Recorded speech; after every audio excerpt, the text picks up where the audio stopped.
افغانستان د سرحداتو او قومونو چارو وزارت وزیر ویلي دی چې پاکستان دننه په افغانستان کې شوم پلانونه لري او نه غواړي افغانستان د یو خپلواکه هیواد یا نظام خاوند اوسي او دا خطرناکه خبره ده ځکه دا سړی یو عادي وزیر نه دی.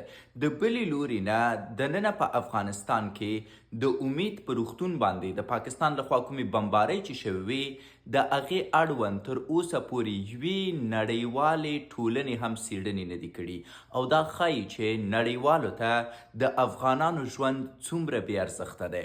بیا موږ په امریکا کې ناست یو ډوزي ولو.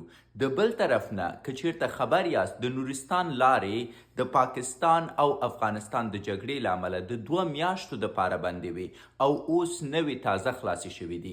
خلک وایي چې حتی چی دپاره یې بوره هم نه لرله او دا 2 میاشتې ورباندې ډېرې سختې تېرې شوي. پس که چیرته په افغانستان کې کوم څوک د علم مخالفي په اصل کې د افغانستان د پرمختګ او د دفاع مخالف دی. ستاسو یې په اړه نظر څه دی؟ حتما راته ووایاست.